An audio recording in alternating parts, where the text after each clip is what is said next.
family project for everyone in the house and whatnot, and also a nice film school primer to kind of go back and go over the basics of filmmaking, because we've got a very limited crew.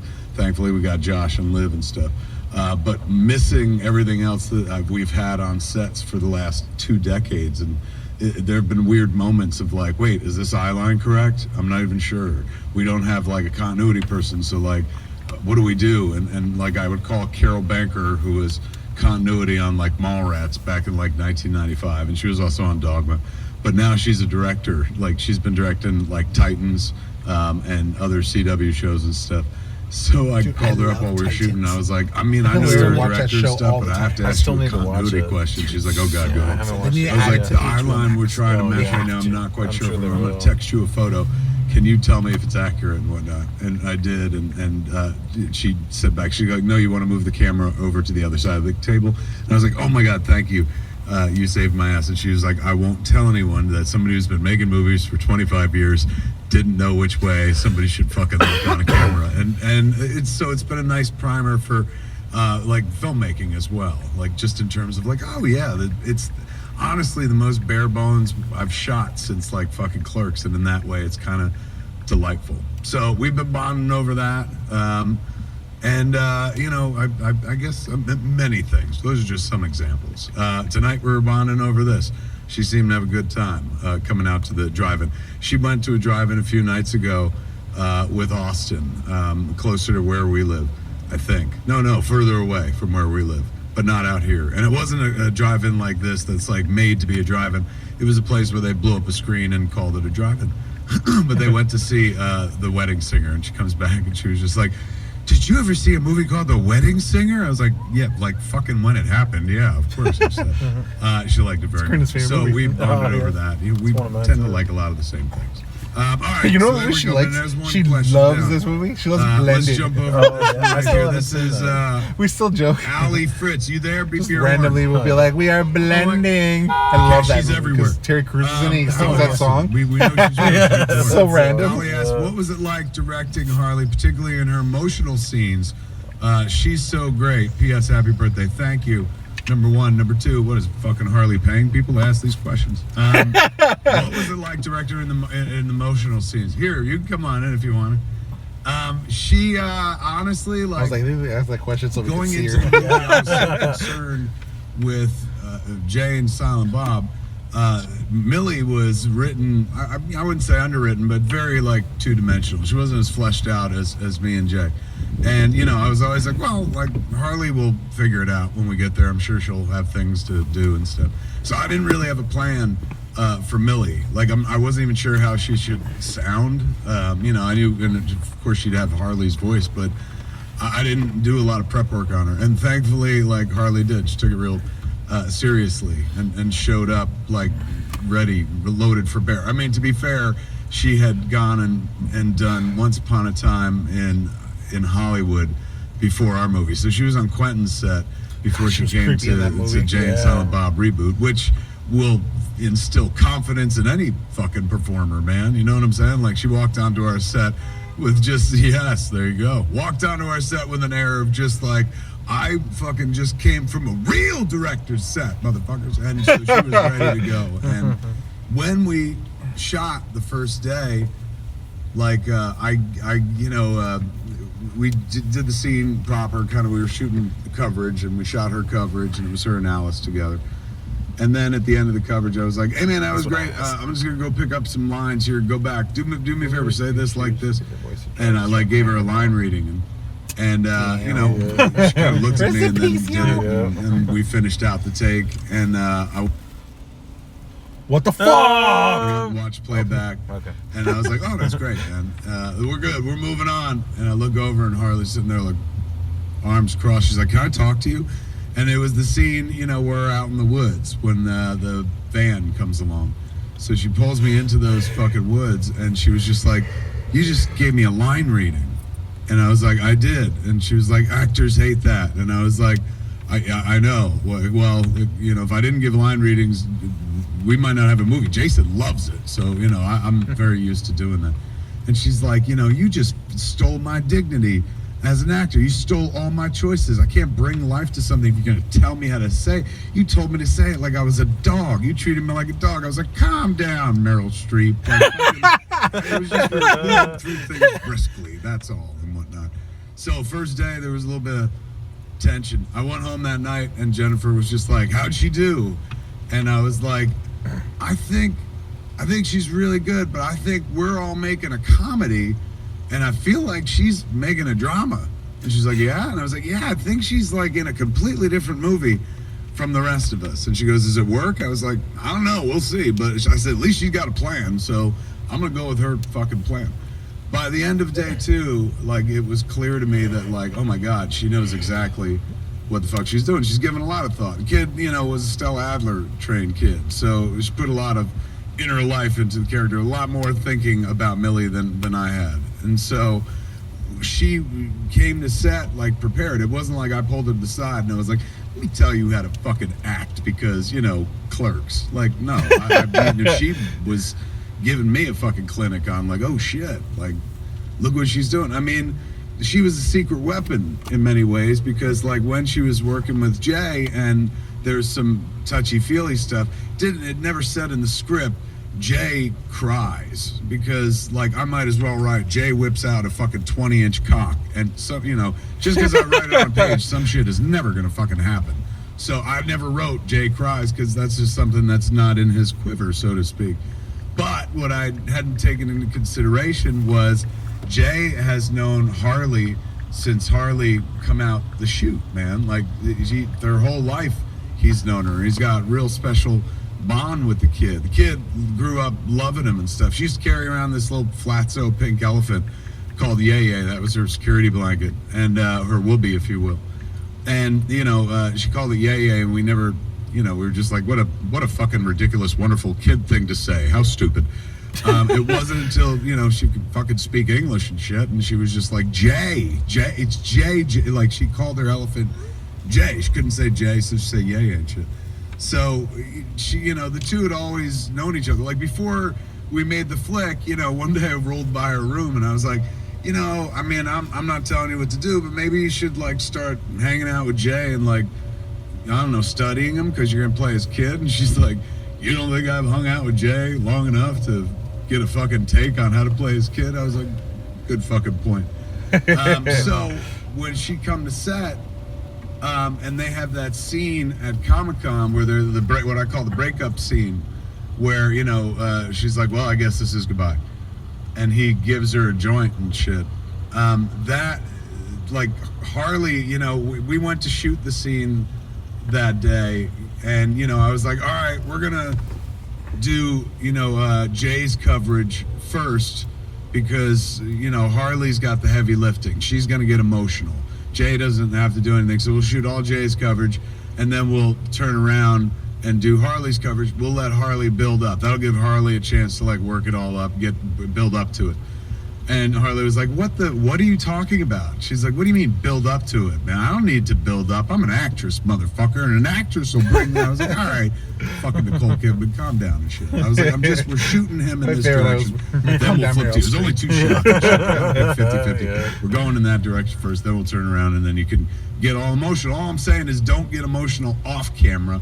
Save it for when we're, you know, you're on camera and we're shooting you. And she refused to do that. She gave the same performance off camera that she gave on camera. So, you know, she gives full emotions on both sides. So there she is, like, off camera, and we're shooting Jay's coverage.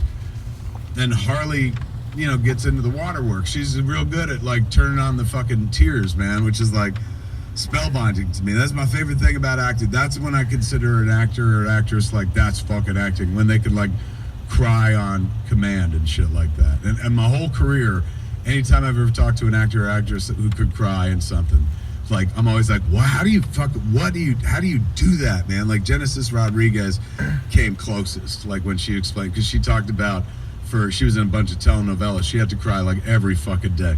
So she could cry on command, like, instantly and shit. I was like, how do you fucking do that? And she's like, let's go to a really sad memory, and she's like, you could make me laugh, and I could do it while I'm crying. And we did. Like, me and Jay were making her laugh, and she turned on the tears and cried through the laughter. It was the weirdest, creepiest thing I ever saw.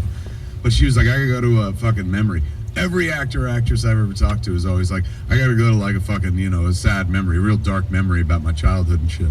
So like, I'm watching my kid on my set just fucking roll tears like crazy, and I'm like, that's fucking dope and shit. But like one day I just rolled up to her and I was like, kiddo, it's amazing how you could just cry on camera like that. That's like my favorite acting thing in the world. She's like, thanks. And I was like, kiddo, what did mom do to you as a child that like you drawing upon to like? And she's like, you think I'm fucking drawing on a memory? She's like, I'm an actress, god damn it. She's like, Millie has her own fucking life. I put a lot of work. I was like, all right, fucking calm fuck down. We're done here. We'll move on and shit. So she's super fucking like real about it and shit. Even something as goofy as this movie. So there we are shooting Jay's coverage, and she's off camera. And as, she's giving the off-camera performance, she starts getting emotional and she gets teary-eyed and crying and shit. And Jay is looking at Harley, who he's known since she was a kid, who's crying in front of him. And, it's not like Jay's like, I'm Jay in the movie and this is Millie and this is how Jay would be feeling and shit. He's just looking at Harley get sad, and he starts getting fucking sad, man. Like, we were sitting behind the monitor. That was unplanned. We're sitting behind the monitor watching. I'm standing there. Jordan's sitting in the chair. I was standing there. And, I was off camera with Jay. At first, I was on camera with Jay. And then when the camera pushes in, I step off camera and I go watch from the monitor so I can direct the scene and shit. So we're both watching because we're equally invested in fucking, the business of Jason Mewes. And, there he is doing a fine job, doing everything he's supposed to and shit. And then all of a sudden, fucking Harley's crying off camera, and Jason starts crying on camera. And like, we both fucking lean forward and stare at the fucking screen, and I'm like, it's thinking, because you can see fucking Jason processing and shit like that. And the tears started rolling. I was like, cha-ching. And, I was like, holy fucking shit. And after the take was done, I went over to, like, give Jason a hug and shit. And I was like, that was fucking amazing, man. He's like, I want to talk about it. And he fucking stormed off set because he didn't like to be emotional in front of people and shit. Then I went over to Harley and I was like, let me tell you something, kiddo. I was like, 25 years working with that man. I never got a performance out of him like you just fucking got out of Jason Mewes. And she goes, well, I did work with Quentin Tarantino and shit. So she brought the thunder to the movie. I didn't have to do much directing. Do you think she really said that shit? If I like anything, a fucking Quentin Tarantino. Faster, more intense, or something like that. But yeah, thankfully, she came prepared. I love her in the movie. I love the character of Millie. I love Harley, of course. Don't get me wrong, but I always like it when I watch the movie, even though I know everything that's gonna fucking happen and shit. Whenever I watch the movie, I'm like, oh. Like, I hope these two... So lonely and shit. It's really sweet. Okay. Josh Waldrop, SoCal. Yeah, there he is. He says, any chance of seeing the first draft of Mallrats and/or version of Fletch 1 as a comic book? There's always a possibility, of course, but right now, that's nowhere what I'm thinking. I started reading the old Fletch 1 script on Wake and Bake on that Kevin Smith Club. Right on, thank you. But in terms of the first draft of Mallrats, a lot of the first draft of the old Mallrats 2, if that's what we're talking about, that wound up in this movie. Like, you saw a bunch of Mallrats 2 if you watch Jay and Silent Bob Reboot, because the movie was Frankenstein put together by parts of old movies that I didn't get to make. So the beginning, the opening scene with the raid on Quick Stop, that was the opening of Clerks 3. The Clerks 3 that we'll never make. There's a different Clerks 3 that I'm working on that we will make, but the old one, that beginning was donated to Jay and Silent Bob Reboot. The entire third act of this movie, where they go to Chronicon, that was taken from a Mallrats 2 script, where the whole movie took place at the mall, and there was a Comic-Con at the mall. And there were terrorists that invaded there as well. But here in this movie, in Reboot, the Russian terrorists. In that movie, in Mallrats 2, Die Hard in the Mall, it was called, they were Canadian terrorists. And they weren't really, it turned out to be Mr. Svenning in disguise and shit. It was very convoluted. So that third act, including Iron Bob, came into Jane Silent Bob reboot. Iron Bob was born in the Mallrats 2 script, and then I was like, man, I love it so much. Like, I hope nobody fucking does this joke, as if somebody was going to do an Iron Bob joke. And then I was able to put it in reboot. It took me like 4 years to be able to tell that fucking joke. So yes, I hope that answers question of sort. It's always easier with like Q&A where you got people in front of you. You can be like, did that do it? And they can tell you, fuck no, and then they re-ask the question. Thank you. Awesome. And how many COVID germs were spread to yell that out loud? How dare you? Okay. Josh also said, just as a backup, will the Q&A from yesterday be made available on that Kevin Smith Club? Paid for it but couldn't watch it live. Absolutely. I believe Josh Roush, is it up there? No, you weren't in charge of that? No, it was Will. He's not here to ask. I'm pretty sure it is. It's going up onto that Kevin Smith Club in the Smithsonian screening room.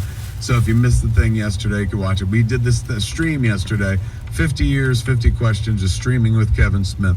And there's a running bet in the house how long it would fucking take for me to answer 50 questions. A lot of people thought that it would be me running up until this evening's screening and shit.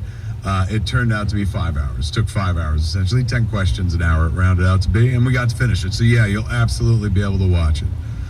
Okay, Stardust, Riot Miss, you out there? Well, it's appropriate for the question. She said, what's your favorite strain of bud? So she must be stoned. But it's awesome to look at this. This is the first time that's fucked up. I hadn't thought to look. How weird. That's neat. And I saw it on Twitter. Thanks to Twitter. What's my favorite strain of bud? Why, it's Snoogans, of course. Powered by Caviar Gold. Snoogans, Snoochie Boochies, and Berserker. Those are fans right there. That's what I was smoking through the screening. I was smoking the weed that's mentioned in the movie while watching the movie at a drive-in with the roof open. And at one point, Kevin Smith was in the movie. I was like, I'm fucking so baked. But really, it was just the movie itself. So my favorite strain, by easily, I'm a sativa man mostly, but I'll smoke anything. I can process anything. But I love those. Those are key. That sativa I wake up with every morning, man. The Snoochie Boochies. It's like some CBD pump, powerful, wonderful stuff. And the Snoogans is just like, 4 of those will put me down. If I nail 4 of those into me, it'll take me out until the morning and stuff. Most people, it's like half of one. What did you say? It was 2 puffs and you were out? Huh? That's not me bragging. It is low grade. 4 whole joints, Jesus. Okay. The big Papa Matt, you out there, Matt? Oh my God, distantly. What meant more to you, having your voice in a Star Wars movie or becoming part of Marvel canon with Stan Lee and Captain Marvel? Oh, what a great question. Well, honestly, the photo he posted after that?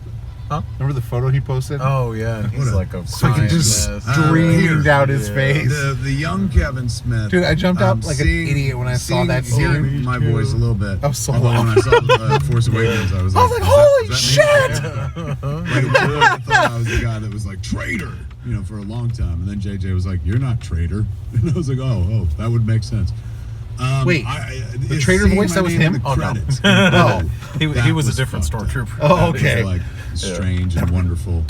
We saw the movie, Jen and I, when I was touring in Colorado. So we were in Boulder when it came out. It's Colorado. And it was right after the movie was done, we took off and shit. And we were going through the parking lot, heading to the car. It was like 2 a.m. So it was like a midnight screening. And she was like, what does that feel like? Like, seeing your name like in a Star Wars movie. And I was like, I just want to go back in time, like, and tell the kid who's going to see Star Wars that, like, one day you're going to see your name in the credits of one of these movies. And that little kid would be like, I direct a Star Wars? And I'd have to be like, oh, no, kid. Oh, they don't even let you near the Mandalorian. The kid's like, what's that? And I'm like, Baby Yoda, but shh, don't tell anybody for years. So I loved doing that. That was awesome. But honestly, the one that's more meaningful to me was the Captain Marvel shout out with Stan. Shit. it was this bizarre full circle kind of moment. Number one, it was just like, I love those Marvel movies. I love Star Wars. Don't get me wrong, and always have. But like those Marvel movies are my fucking soap operas. So to have to see the Mallrats script in that movie, to see my name in a fucking Marvel movie, which means that I exist in the Marvel universe, which means we all exist in the Marvel universe, which is awesome. Yeah. And which means half of us were fucking snapped away. But thanks to the good sacrifice of Tony Stark, we're back. Who knows what we missed during the blip? I wish we had missed 2020 in the blip. Yeah, really. Seeing that moment There's supposed to be a 5-year gap, damn it. God damn it! We're supposed to be past this shit. But his cameo referenced the cameo he did with us, and in all the cameos he had that's done. a joke that they could totally pull off. You never knew if he was Stan. That was literally Stan Lee reading a script 5 years ago that he was auditioning for. All of that was crazy, fucking emotional, and wonderful, and also just like on a pure basic commercial level, good for business. It meant I was relevant for 2 seconds in a fucking Marvel movie where I'm like, woo, I'm not dead yet and shit like that. So that was all great. But the really wonderful thing, or the thing that I kind of dug the most, was when we put Stan in Mallrats in 95. It was me introducing him to a generation of people who wasn't familiar with him and going this is the guy that created fucking Spider-Man. Respect. And then fucking years later, that Captain Marvel thing was almost like Stan going, this is the guy that did fucking Mallrats. Respect. Reintroducing me to a generation that never would have fucking heard of me. And maybe some of them go fall down the rabbit hole and go oh, Mallrats, I fucking like them. Oh, Stan Lee was in it. What's this other movie? Jane and Silent Bob. They're in how many movies? What the fuck? Which one should I stay away from? Yogo's a Jersey Girl? Got it. So, the Stan I meant saw Jersey Girl. It was, I enjoyed it. It was One-time viewing, but still one enjoyed of it. the last. It was actually the last cameo that he shot, second to last that appeared in the movie and stuff. So, the Stan one is still, it gets me very fucking emotional. What was really awesome was when he popped up and everybody was honking their fucking horns. The old man would have loved that. Oh, he would have loved that. Okay. That's for Stan. JD Rod, 1984, you out there? Oh my God. Oh, there you are. What's your favorite hike you have gone on with Harley? Have I ever? I don't do much. I don't know if I've seen that hike a couple times. Yeah. I think you can hear my kid cackling in the fucking background. We don't really hike together very much, but That's she's awesome, a Peloton kid, so she has a person on a screen that tells her to pedal harder and shit. I go out in the real world, or you can come speak for yourself, I guess. But when I think of hiking, I don't really think of the kid. At the beginning of this quarantine, at one point I was hiking with my friend, and Harley was mad at me that my friend had come out and over to the house, because she was like, that's where Son in Lockdown kind of comes from, because she got all mad. She was like, we have to protect Nan and Bob. And so that became Harley's character in Son in Lockdown. So I was hiking with my friend up our street, up our giant hill, and Harley was hiking with Austin down, and she passed us, and I was like, I went, hi, and she fucking gave me the cold shoulder and didn't say a word. Oh, shit. A literal silent treatment and shit.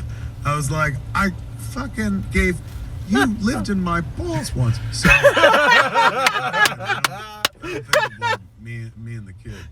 Hiking is a solo thing. I generally don't tend to go with people because I'm not a pretty sight. I go with the dog. Shecky doesn't judge. She's just fucking happy to be out in the world for part of it. And then at a certain part of the walk, she's like, I'm fucking 15, do the math. And she don't want to walk no more. And sometimes I carry her and shit, which makes me feel like Jesus. Like a picture of Jesus that my grandmother had in her house where he had a lamb over his shoulders. Because I've done that with Shecky. She's long enough to drape around you like a shawl or some such shit. So I've had to carry her, and I put her around my neck and stuff, and it always makes me feel Christ-like. All right. He answered your question. That's awesome. Aberland, Anna Borland, you out there?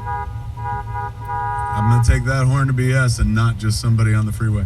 I wanted to know how it felt to have so many friends and family members in the movie with you. Were Millie's sidekicks Harley's friend or band? What a great question. They were not. That would have been an interesting choice. I don't know if her band her band was up and running because there's a song in the movie. But Aparna and Harley were friends. That's how I wrote Aparna into the movie. I was like, oh shit. I knew her from Harley and I thought she was really funny. And then we found Alice and Trishelle while we were cast in the movie. But how does it feel to have so many friends and family members in the flick with you? That feels like business as usual. That's been one of my favorite things to do in the movie business, is like bring everybody along. Somebody was interviewing me the other day and they were talking about like, why do you do that? And I'm like, why wouldn't I? Not like asking you do. Yes, but like, where did that come from? Yeah, I was always like, well, like, you know, if you're going to devote your life to something, like, wouldn't it be nice to be surrounded by like people you like being around? And you know, in most work environments, you're kind of thrown into it. When you're hired by somebody, you're forced to like work with somebody you've never worked with before and stuff like that. I always felt like, well, like, let me work with people that I know very well because I know exactly what they could do, and why not elevate my friends before I go elevating like strangers and stuff? People I think are wonderful and talented and have something to say as well. Family members too. You know, like it never occurred to me to like quote unquote leave those folks behind. That's how I got here in the first place. I'm the sum total of all the people I hung out with. Would have made no sense to like cut Brian and Walter free and be like, oh, those are dudes that I just knew when I was a child. Like, that's how I became me. Like, hanging out with Walter. You know, when most people go, oh, what do you know about Kevin Smith? They're like, oh, comics, and like he wears hockey jerseys or used to and shit. He likes hockey and comics. I know that. And he made a movie and shit. Like, hockey and comics come right out of Walter. That's who you know. You know Walter Flanagan more than you know Kevin Smith. Those are two things that I kind of absorbed from Walter. And my sense of humor was always there, but like Brian made it much sharper and much darker and edgier and stuff. And then Jason, you know, the influence of Jason, somebody who can be